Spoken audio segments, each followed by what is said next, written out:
اللہ وبرکاتہ۔ معزز خواتین و حضرات، آج کی درس قرآن.com کی یہ لائیو ٹرانسمیشن، ہمارے ساتھ آج جو شخصیت موجود ہیں کسی تعارف کے محتاج نہیں۔ اللہ رب العزت نے آپ کو بے پناہ صلاحیتوں سے، بے پناہ علم سے نوازا ہے۔ ہماری خوش قسمتی یہ ہے کہ آج حضرت نے باوجود اس کے کہ انتہائی مصروف شیڈول تھا، لیکن آج کے واقعے کے حوالے سے جو المناک واقعہ پیش آیا پشاور کے اندر، اور معصوم بچوں کی جانیں لی گئیں، وہ معصوم بچے، ایسے ظالم لوگ نہ جانے کیسے سو لیتے ہیں کہ جو بچے قرآن اور حدیث کی تعلیم حاصل کر رہے تھے، مسجد کے اندر بیٹھے ہوئے، ان کے ساتھ جو ظلم ہوا اور جس قسم کی درندگی کا نشانہ بنایا گیا، اس حوالے سے ہم نے آج اپنے ہمیں خصوصی مہمان حضرت مولانا مفتی طارق مسعود صاحب دامت برکاتہم العالیہ، حضرت سب سے پہلے تو میں آپ کو خوش آمدید کہتا ہوں اور شکر گزار ہوں کہ آپ نے آج اپنی مصروفیات میں سے وقت نکالا۔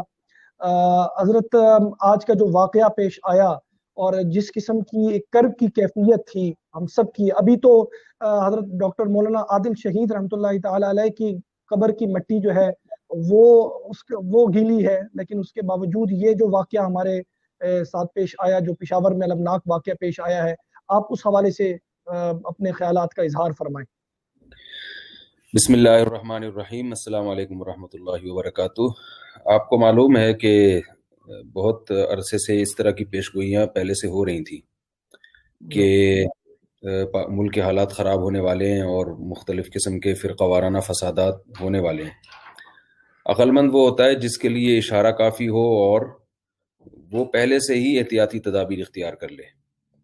تو آپ بتائیے کہ جب ہم انفرادی طور پر کہتے ہیں، گورنمنٹ آپ کو پتہ ہے لوگوں کو اویئر کرتی ہے کہ آپ ماسک چڑھا کے رکھیں تاکہ کرونا نہ ہو جائے، ویکسین لگوائیں بچوں کو تاکہ پولیو نہ ہو جائے، یہ نہ ہو جائے، وہ نہ ہو جائے۔ یہ سب کام بیماری سے پہلے حکومت ترغیب دیتی ہے، لیکن حکومت کا اپنا کردار کیا ہے کہ جب یہ سب چیزیں سب تبصرے کر رہے تھے، جتنے بھی ماہرین ہیں کہہ رہے تھے کہ ملک کے حالات خراب ہونے والے ہیں، فرقہ وارانہ فسادات اور وہی جو ماضی میں ہوتا رہا ہے چند سال پہلے، تو اس کے بعد پھر ایک واقعہ بھی ہوا، مولانا عادل رحمہ اللہ تعالی شہید ہوئے۔ اب اس کے بعد فوراً دوسرا واقعہ ہو گیا کہ جی یہ مدرسے میں بم دھماکہ ہو گیا۔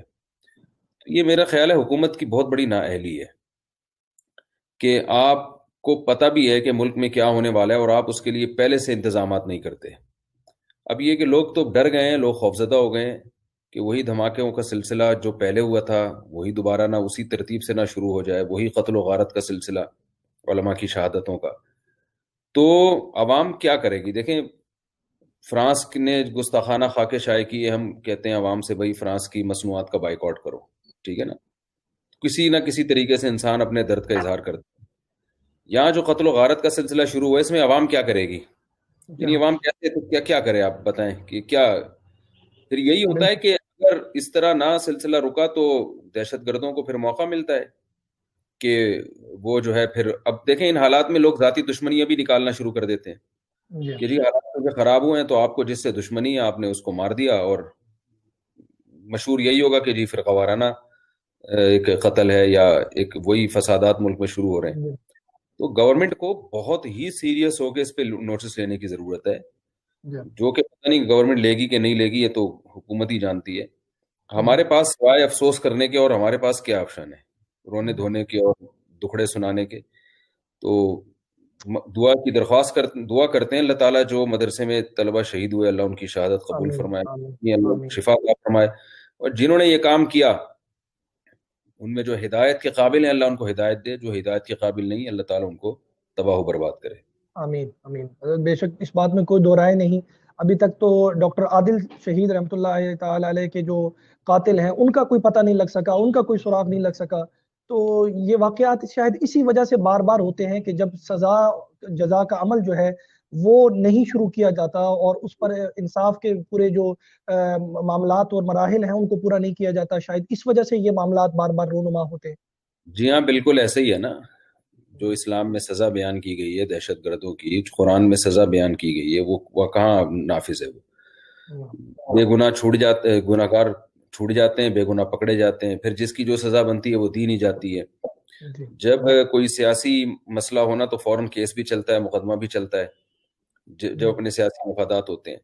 تو ہم یہی دیکھتے آ رہے ہیں۔ تو اس میں ایک لوگوں کو اپنا جو ڈیفنس ہے نا خود اس کی فکر بھی کرنے کی ضرورت ہے، حکومتوں پہ اعتماد نہ کیا جائے۔ جی دینی مدارس کو بھی چاہیے کہ اپنا سیکیورٹی کا نظام مضبوط کریں، اور علماء کی جو عوام ہے نا ان کے ساتھ، ان کو چاہیے کہ جو بھی آپ کے لیڈر ہیں، مقتدی ہیں، رہبر ہیں، جن کو آپ فالو کرتے ہیں، جن سے آپ عقیدت رکھتے ہیں، ان کی سیکیورٹی کا آپ خود انتظام کریں۔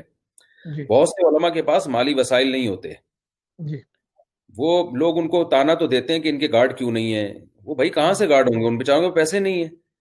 صحیح وہ بات آپ ان کی ظاہری ٹھاٹ باٹ دیکھ کے اندازہ لگا رہے ہوتے ہو پتہ نہیں یہ کتنے ارب پتی کروڑ پتی ہوں گے۔ ہمارے ہے، مدارس میں وظائف دیکھیں نا، کتنے تھوڑے تھوڑے سے وظائف ہوتے ہیں، بے اس شک میں وہ گزارا کر رہے ہوتے ہیں۔ تو یہ وہاں جیسے کسی مسجد کے امام ہیں تو مقتدیوں کی ذمہ داری ہے کہ جی وہ امام کے لیے اگر اس کو خطرہ ہے، آپ سمجھتے ہیں، تو پھر اس کے لیے سیکیورٹی کا انتظام مقتدیوں کی ذمہ داری ہے۔ بے شک تو اسی طرح مدارس میں بھی انتظام ہونا چاہیے، اور جی یہ ہر لوگوں کی ذمہ داری ہے بے کہ شک وہ اپنے علماء کی سیکیورٹی کا، ان کی حفاظت کا پراپر انتظام کریں۔ جی حضرت، آپ کی موجودگی کا فائدہ اٹھاتے ہوئے میں ایک سوال، جیسے بھی آپ نے فرمایا فرانس کے اندر جو حضور نبی کریم صلی اللہ علیہ وسلم کے خاکے بنائے گئے اور ان کے سرکاری طور پر اس کی پشت پناہی کی گئی، اور سرکاری عمارتوں کے اندر الیاذ باللہ ان کارٹونوں کو لٹکایا گیا اور لہرایا گیا، اور پوری دنیا کے مسلمانوں کو یہ بتایا گیا کہ آپ ہمارے سامنے، آپ کی کیا حیثیت ہے، آپ کو صرف اس ایک عمل سے پتہ لگ جانا چاہیے۔ حضرت میں چاہوں گا کہ اس حوالے سے بھی آپ اپنے خیالات سے ہم سب کو مستفیض فرمائیں گے، اور آپ کی رائے اس حوالے سے کیا ہے وہ انتہائی قیمتی ہوگی۔ دیکھیں، جب میں ایک حدیث میں پڑھتا تھا، سب کو معلوم ہی ہے کہ آیت المنافقی ثلاث، منافق کی 3 نشانیاں، ان میں ایک نشانی ہے کہ جب وہ جھگڑا کرتا ہے تو گالی گلوچ پہ اترتا ہے۔ تو مجھے اس حدیث کا مطلب سمجھ میں نہیں آتا تھا، تو اب سمجھ میں آتا ہے کہ منافقت جس میں ہوتی ہے نا، منافقت سے یہ اصطلاحی نفاق مراد نہیں ہے۔ منافقت کا مطلب ظاہر کن بات، ظاہر کچھ اور ہے، آپ کے اندر کچھ اور ہے۔ تو جب انسان دلائل کی دنیا میں عاجز ہو جاتا ہے، تو جس کی طبیعت میں منافقت ہوتی ہے نا، وہ گالی گلوچ پہ اور ایسی غیر اخلاقی حرکتوں پہ آ جاتا ہے۔ اب اسلام دنیا میں پھل پھول رہا ہے، بہت پروپیگنڈا کیا گیا اسلام کے خلاف کہ تلوار سے پھیلے، تلوار سے پھیلے۔ اب ساری دنیا دیکھ رہی ہے کہ اب تو تلوار مسلمانوں کے پاس ہے ہی نہیں، لیکن اب بھی پھیل رہا ہے، اور فرانس جیسے لبرل کنٹری میں پھیل رہا ہے۔ تو ظاہر ہے پھر یہی کچھ، ان کے پاس اب دلائل تو ہیں نہیں، اور نعرہ ان کا ہے کہ آزادی ہے رائے، تو ظاہر ہے پھر وہ اسی طرح کی اسلام دشمن قوتیں جو ہے نا، وہ اسی طرح کی حرکتوں پہ اترتے ہیں، غیر اخلاقی خاکے بناؤ، یہ تاکہ مسلمانوں کے جذبات کو جو ہے وہ ان سے کھیلا جائے۔ تو یہ وہ انہی غیر اخلاقی حرکتوں میں سے ایک حرکت ہے کہ جو شکست خوردہ آدمی ہے جب دلائل کی دنیا میں ہارتا ہے تو وہ پھر فسق و فجور پہ، گالی گلوچ پہ اتر آتا ہے۔ تو یہ توہین آمیز خاکے یا اس طرح کی چیزیں، یہ اسی کا ایک، یوں سمجھیں کہ ایک مثال ہے۔ جی حضرت، یہ جو کہا جاتا ہے فریڈم آف سپیچ کا جو ایک سہارا، جھوٹا سہارا لیا جاتا ہے، اور بار بار آزادی اظہار رائے کے حوالے سے بات کی جاتی ہے کہ ہم نہیں روک سکتے کیونکہ ہمارے ملک کے اندر فریڈم آف سپیچ ہے، آزادی اظہار رائے ہے۔ تو حضرت جی سوال یہ ہے کہ اگر آزادی اظہار رائے ان کے ملک میں ہے، اور ان کے ملک میں ہولو کاسٹ پر کوئی بات نہیں کر سکتا، کسی اور مذہب کی جتنے بھی، ہمارے لیے تو سب ہمارے لیے محترم ہے اور ہمارے لیے قابل احترام ہے، ہمارا تو یہ عقیدہ ہے کہ دین ان کے بغیر نامکمل ہے، لیکن حضرت جب ان کی شخصیت پر کوئی بات نہیں کر سکتا، چاہے آزادی اظہار رائے ہی کیوں نہ ہو، تو پھر کیوں بار بار حضور نبی کریم صلی اللہ علیہ وسلم کی ناموس پر اور ان کی حرمت پر، ان کی عزت پر بار بار حملہ کیا جاتا ہے؟ یہ کیوں کر بار بار ہوتا ہے حضرت؟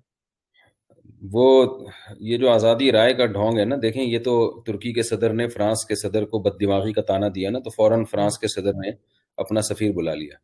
جی اب سوال پیدا ہوتا ہے، آزادی رائے کا حق تو پھر ترکی کے صدر کو بھی ہے نا کہ وہ کسی کو بد دماغ کہہ دے، تو اس میں کیا جا رہا ہے؟ کوئی گورنمنٹ کی طرف سے پابندی تو نہیں ہے؟ لوگ ایک دوسرے کو صبح شام یہی کہہ رہے ہوتے ہیں تم بد دماغ ہو، تمہارا دماغ خراب ہے۔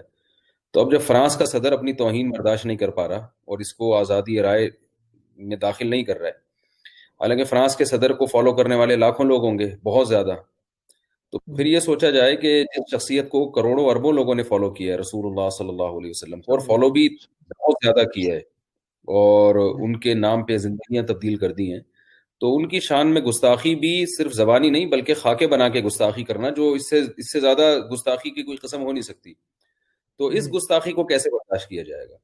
تو اگر برداشت کیا جائے گا تو پھر ہلکی گستاخی برداشت کی جائے گی۔ پھر فرانس کے صدر کو اگر بد دماغی کا طعنہ دیا تو فرانس کے صدر کو خوش ہونا چاہیے، ایوارڈ دینا چاہیے ترکی کے صدر کو کہ ماشاءاللہ آپ نے آزادی رائے کا حق ادا کر دیا۔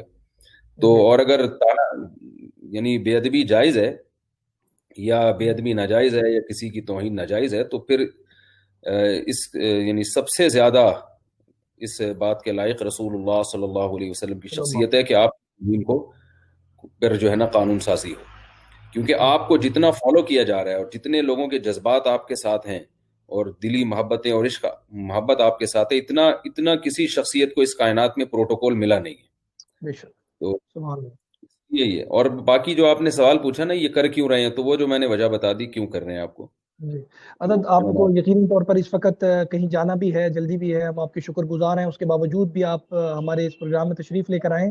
حضرت ایک آخری سوال آپ سے میں پوچھنا چاہوں گا، اور وہ یہی حوالے سے ہے کہ حضرت آپ کی رائے اس حوالے سے انتہائی قیمتی ہوگی کہ یہ سب کچھ تو ہوا، ہم شاید ایکسپیکٹ بھی کر رہے تھے کہ یہ سب کچھ ہوگا اور بار بار ہو رہا ہے، ایک بڑے عرصے سے ہوتا چلا جا رہا ہے۔ OIC کہاں ہے؟ 56 اسلامی ممالک کہاں ہیں؟ ان کی قیادتیں کہاں ہیں؟ کیوں کر وہ ان کی طرف سے وہ ریئیکشن نہیں آ رہا جو کہ ایک آواز ہونی چاہیے تھی، یکجہتی ہونی چاہیے تھی؟ اس حوالے سے تو کم از کم پوری دنیا کے مسلمان اکٹھے ہو سکتے تھے اور ان کے سربراہان اکٹھے ہو سکتے تھے۔ وہ سربراہان کہاں ہیں؟ اس OIC کا مقصد کیا تھا بنانے کا؟ اور اگر وہ مقصد پورا نہیں ہو رہا تو پھر اس کے رہنے کا کیا مقصد ہے؟ حضرت اس حوالے سے آپ اپنے خیالات سے دیکھیں، میرے پاس نا دن رات لوگ اس قسم کے سوال پوچھتے ہیں۔ جی ایک صاحب کا فون آیا، مجھے کہنے لگا کہ میں جب بھی اپنے گھر آتا ہوں نا تو میری بیگم مجھ سے لڑتی ہے، تو میں کیا کروں؟ میں نے کہا پولیس کو بتائیں۔ ٹھیک ہے نا، یعنی مطلب یہ کہ یہ تو اس کا قصور ہے نا، تو مجھ سے کیوں پوچھ رہے ہیں؟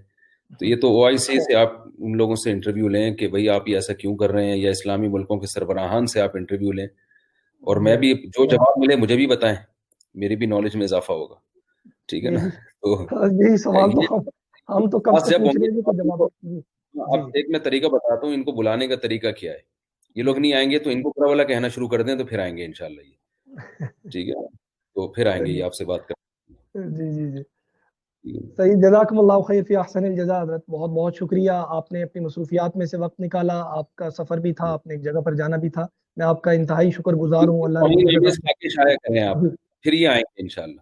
جی ہاں، یہ حضرت واقعی آپ نے ایک یونیک آئیڈیا دیا، اور میرے خیال میں اس پر عمل بھی ہونا چاہیے کہ اگر ان کے خاکے جاری ہوں گے اور وہ بھی مذاقیہ خاکے ان کے، تو شاید تب ان کو کوئی اکیلے نہیں آئیں گے۔